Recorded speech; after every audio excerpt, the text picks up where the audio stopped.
Hey guys, and welcome to the Working Money channel. So this isn't so breaking right now, but I'm sure you guys have heard Fox News did confirm Donald Trump wins the election, becoming the 47th president of the United States of America. Desk can now officially project that Donald Trump will become the 47th president of the United States.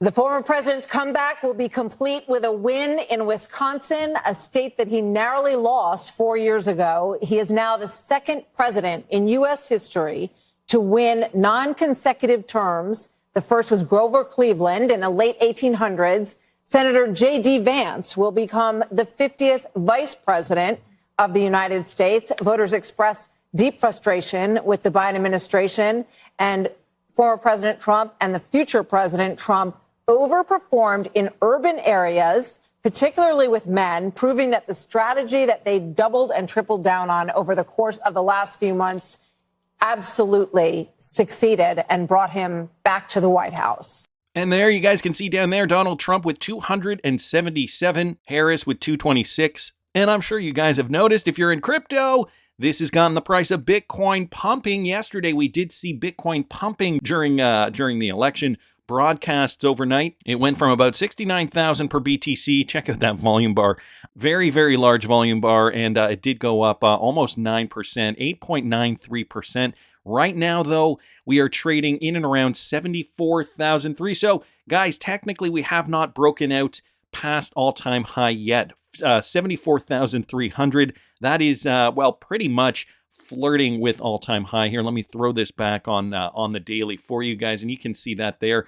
So we're just barely above all-time high. If we were to take just a horizontal line down here, all-time high was 73,800 per coin, and we're just barely above that, but not by much. So we did pierce through that, but we do have to continue climbing with conviction. That would solidify it in the books. Cryptocurrencies like XRP, guys, also moving up, albeit not by as much. XRP is up to 53.4. Yesterday, XRP was trading in and around 50 cents, just above 50 cents. So that is up about 6.36%. And you guys can see greed is clearly setting into the crypto space, and Bitcoin dominance is at 59.34%. So the rest of the crypto market is rallying, guys. I'm sure you, you probably woke up this morning and saw, possibly your cryptocurrencies up quite significantly. Bitcoin is up by over 8% in the last 24 hours. Ethereum's up by 7.87. Solana's up by over 15%. BNB coin only up by 4%, just over 4%. XRP up by 5%. Dogecoin, another big mover, up over 17%, almost 18% for Dogecoin. Considering Doge is connected with Elon Musk, I can see why. With Elon Musk now influencing the 47th president, Donald Trump, Dogecoin could be primed for a wild ride. This coming from Ali charts here. In past bull cycles, once Doge broke past the 0.5 fib retracement, it often rallied to the 1.618 or even the 2.272 fib levels. If history repeats itself, we could see Doge hit somewhere between $4 and $23. Wow, could you imagine? This is the Dogecoin chart here, but I'm going to actually bring up the live Dogecoin chart on the daily here. Let me just bring that up for you guys real quickly. This is the Coinbase chart for Doge, and you can see Dogecoin did rally significantly up to as high as about 21.9, so almost 22 cents per coin. Now it's trading in and around 0.20229. So we're seeing the excitement enter the market. Obviously, we are expecting this to continue. Just taking a look at the Dogecoin chart, just to kind of zoom out there. So we have essentially gotten back up to levels that we saw back in March.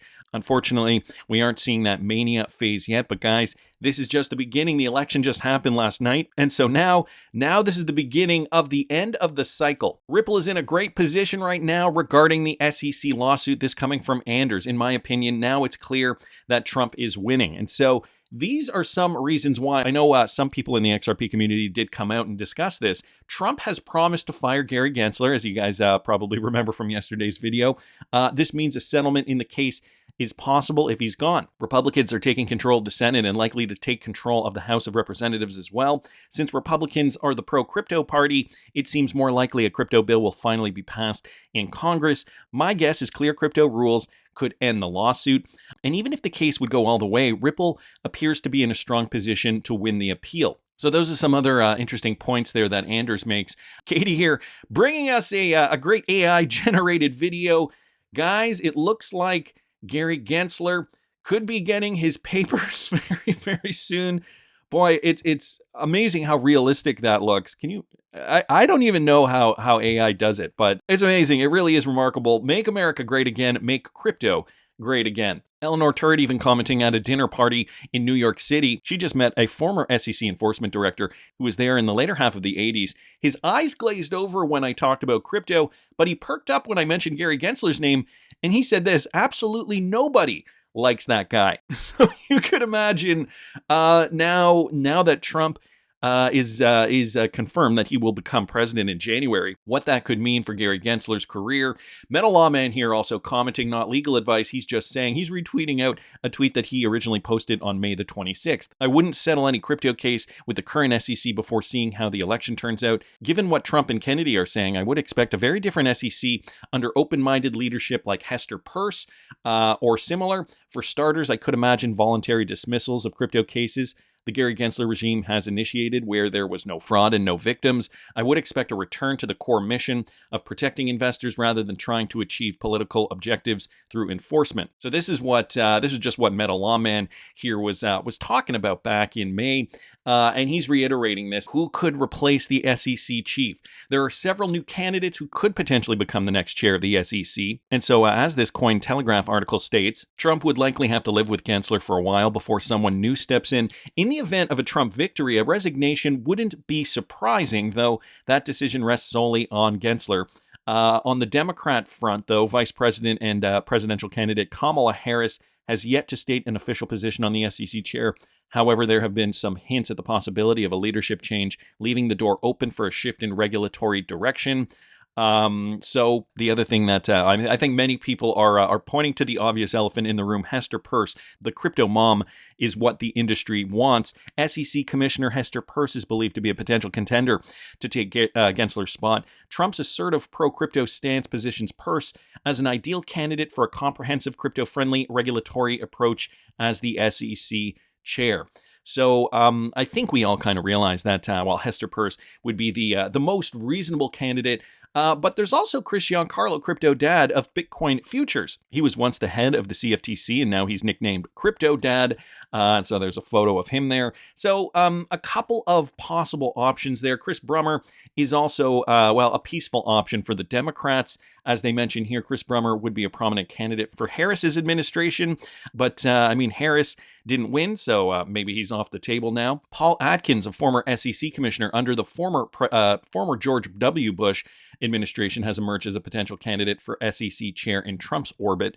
So they've got a few people here. Erica Williams, we talked about her the other day. Keith Tarbert, another possibility. Robert Stebbins, an advisor close to Trump's SEC chair. Another possibility, Dan Gallagher here. And so they have a few options, guys. I think, personally, Hester Peirce makes the most sense. But I don't really know too much about all of these different candidates. So not saying either way who would be best. I think we made a mistake last time when we were all cheerleading behind Gary Gensler before he took that position. I don't know if you guys remember way back then. Anyway, Michael Branch, guys, bringing this up, though. So there is a lawyer, Dave Michaels, recently highlighted legal nuances that may shield Gensler from an immediate removal. So, guys, Gensler might be in there for a while as the U.S. braces for presidential changes following today's election. The future of SEC Chair Gary Gensler has sparked debate, with the possibility of a Donald Trump or Harris administration. Some speculate about shifts in agency leadership. So this was posted yesterday, I believe, before the election results came in.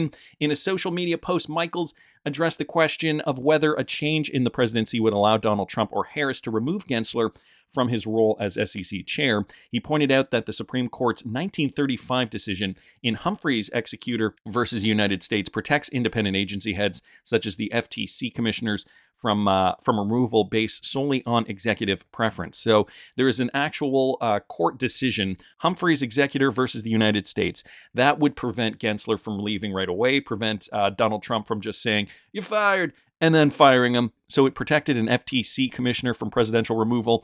It didn't address the SEC, however, but the way the two commissions work and their independence from the executive branch is similar. So I don't know, guys. I guess we will have to see what happens in the next, in the following months after Donald Trump is finally sworn into the White House.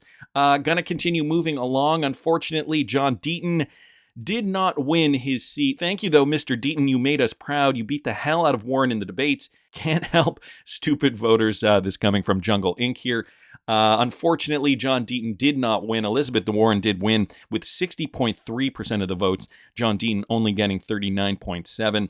Unfortunately, but Massachusetts, a tough nut to crack, I gotta say. But guys, it's not all doom and gloom. To everyone who doubted it, this courtesy of Brad Garlinghouse, the crypto voter is here to stay, loud and clear. Truly amazing to see crypto champions like Bernie Moreno, Richie Torrens, Kristen Gillibrand, and Andy Barr get the win with this election. So, guys, we do have pro-crypto candidates in the House.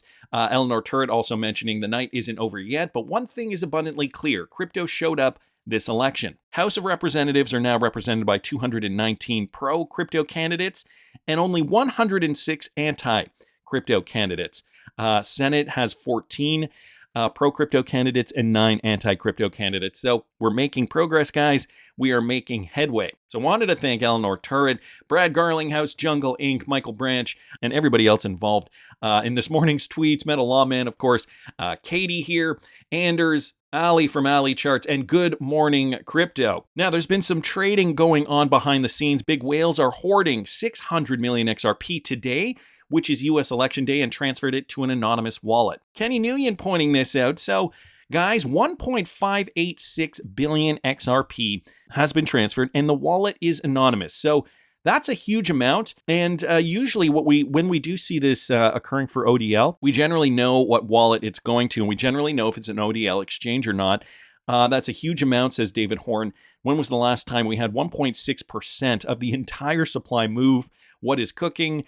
Trump's wallet maybe, says Gimmicks. Don't tell everybody what I'm up to, says Dave Starfelt. So, guys, a bit of a mystery here, but considering the crypto market is roaring, I think, now traders are starting to drill down, getting serious about the next steps. For more information on what I'm doing this bull run, you can follow me and my moves at patreon.com/workingmoneychannel. Basically, I'm being transparent with my portfolio. I have a $15,000 plus portfolio that I have up there with all kinds of different altcoins that I think could do well during this euphoria phase. And it is only $5 a month. That price is going to be going up in the future. So for those of you guys who do subscribe now, you will be in at the $5 price. You will be grandfathered in. Those who've been following me for a while, who are already in at the $5, you're going to stay in at the $5. But at a point, I am going to be raising the price, guys. Patreon.com/workingmoneychannel for all of you guys who are interested. And as we move to more global cryptocurrency related news regarding Ripple partners, subjective views pointing this out. This is new, guys. JP Morgan and Ripple are partners, but Neum has partnered with Partior, becoming the first fintech on JP Morgan's blockchain network to offer faster, real-time, and transparent cross-border payments with easier integration for financial institutions. So this just came out yesterday, guys, November the 5th. Neum, the leading global infrastructure for real-time cross-border payments, today announced a partnership with Partior. Okay, and you heard it there. They do have a connection to JP Morgan. Recently, I did just do a couple of videos, actually. I'll see if I can find out one of the more recent ones about another possible Ripple connection with JP Morgan, and I will link it up here in the top right-hand corner. This particular partnership, this builds on Ripple partner Neum, their recent strategy to connect more networks to its real-time payment infrastructure. By joining the Partior network, Neum is extending its connectivity to one of the most innovative networks in the industry. Partior blockchain-powered platform effectively resolves long-standing inefficiencies in global payments, such as settlement delays, high costs, and limited transaction transparency. In today's global landscape where companies operate around the clock, effective liquidity management is essential for both corporate and financial institutions. This collaboration also allows Neum to offer its clients the ability to execute real-time multi-currency payments and payments versus payment settlements, so PVPs, further simplifying access to its global payment network. So So whether it's a Ripple partner partnering up with another Ripple partner, or if it's a Ripple partner partnering up with a company that is partnered with Ripple, you guys can see eventually all roads lead to Ripple and XRP, guys, right? And the more demand there is, obviously, on the XRP ledger for XRP for these types of payments, guys, that's just going to drive up the price. So we have some other Ripple partners here. About Partior, let's talk a little bit about them for a second. Founded in 2021, Partior is backed by founding shareholders, okay? And look how many of these shareholders do already have partnerships with Ripple. DBS does have a partnership with Ripple. JP Morgan, there are some presumed connections there. Standard Chartered was an initial VC funder of Ripple, and Temasek also was a partner of Ripple. Series B lead investor Peak XV, I don't know too much about them, but Partior is addressing the operating inefficiencies experienced by industry players, including settlement delays, limited transaction transparency, and high operating costs, and facilitates the movement of liquidity for financial institutions and their customers. So it sounds as though that this partnership does make a lot of sense for not only Partior, but also for Neum. So two Ripple-enabled companies working together. And Neum, guys, that isn't the only partnership they announced recently. They also announced a strategic partnership with HyperGuest, a premier B2B marketplace for the travel and hospitality industry. This collaboration brings together Neum's advanced virtual card payment solution with HyperGuest's innovative travel distribution platform to deliver greater efficiency, speed, and security in payments for HyperGuest's network of travel partners, hotels, and other accommodation providers around the world. So, on the one hand, we've got the big blockchain-based clearinghouse for fintech. And now, guys, we've got a smaller company here, HyperGuest, looking to streamline the hospitality industry. And the other day, I also did talk a little bit about the hospitality industry, how, travel and hotels and flights and that entire industry does really rely on people moving from one jurisdiction to another. So what goes hand in hand with travel? Obviously, paying for your travel. If you're from a different country and you need the local currency of your destination, well, you're going to have to transfer your funds somehow. And so these guys have realized there's a niche market there, and they're working together to extend that web to drive more value to the XRP ledger, because that is what the XRP ledger does best. That's what RippleNet technology does best. So another great partnership from Ripple partner Neum there. I happen to notice this too, guys. Viably and Airwallx boost multi-currency ops for e-commerce. Check this out. Partnership between Viably and Airwallx aims to streamline multi-currency operations for global online sellers as international trade volume surges. So also focusing on cross-border e-commerce. Those e-commerce transactions are projected to reach a staggering $2 trillion in 2024, constituting 30% of global online sales, according to Capital One Shopping Research. The volume represents a doubling of international trade over 3 years. Now, fintech company Viably, which provides banking and analytics tools for online retailers, has partnered with Airwallx, a payment infrastructure provider that processes international transactions for businesses operating across multiple jurisdictions. So another big deal here for Ripple partner Airwallx and their payment infrastructure capabilities. The technical integration per the deal, the Viably global account will now incorporate automated payment routing for vendor settlements and marketplace revenue collection. The platform executes currency conversions through Airwallx's FX rails, the technology infrastructure that facilitates money movement between countries. We also have another quote here.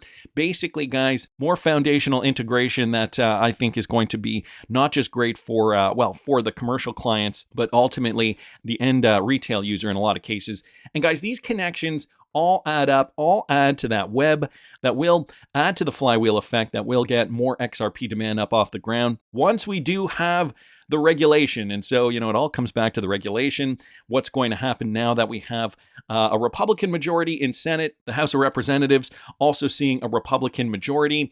And guys, President Donald Trump is now going to be the 47th president of the United States. President Putin also did confirm his readiness to begin negotiations with U.S. President-elect Donald Trump. Apparently, he did say that he's ready to support Donald Trump's plan even to end the war with Ukraine.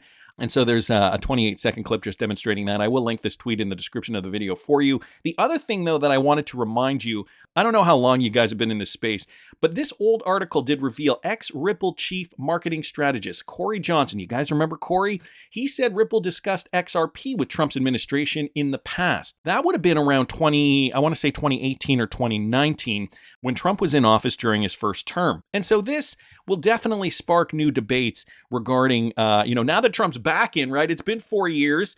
There's been no progress being made. Now with legislation on the front burner, we're hoping, and with Trump back in the White House, Are things going to change, guys? This article was back from October of 2018. So in a new interview, Ripple's chief marketing strategist, Corey Johnson, says Ripple has discussed XRP with the Trump administration. In response to a question about the administration's take on Ripple, Johnson told Breaker the White House is doing an impressive amount of research on crypto at large. And so we can only assume that that is going to be accelerated 6 years later, because this was back in 2018. There's clearly a lot of homework going on, he said back then. The White House in particular seems to be thinking about what it means to have 80% of Bitcoin mining taking place in China, and a majority of Ethereum mining taking place in China as well. When you look at XRP, there is no mining. So from a foreign control aspect or from an environmental aspect, XRP is very different, as we all know. As for Ripple's contacts in the administration and how high up discussions have climbed, Johnson declined to reveal exactly which officials the company has engaged with. And so he doesn't talk about that there, but he does say we're going in for regular talks throughout Washington, and we met with regulators as well as politicians. We've got a whole team that's devoted to doing that, not just in the United States, but worldwide. So again, guys, this was at early stages. Now that Trump is going to be the 47th president, now that he's got Elon on his team and he's got Vivek on his team, and that he said he's committed to firing Gary Gensler, I think we will see this process become accelerated, not, the way the Dems were dragging their feet over the last 4 years. Corey Johnson's comments from 2018 end here. I don't know that the SEC wants to be in a position to have a comment on every single cryptocurrency or digital asset created and issue a ruling about it. I don't know if they like what they did with Bitcoin and Ethereum. I would guess that an administrative agency doesn't want to take on regulating an entire new part of the world when no one's asking them to do it, and no one's going to raise their budget for doing it. But guys, it has changed. 6 years later, much has changed, especially for cryptocurrency. So now, could we see a new Trump administration usher in more regulation and accelerate it? So not just usher it in, but make the utility happen a lot faster than what we've seen. I mean, he's going to need to make a lot of moves. But guys, I think we are on the right track. That's just my opinion, but I want to hear what you guys think. Please subscribe to the channel if you haven't already. Like the video if you like the content I'm providing. I always love hearing your comments. See you in the next one, guys.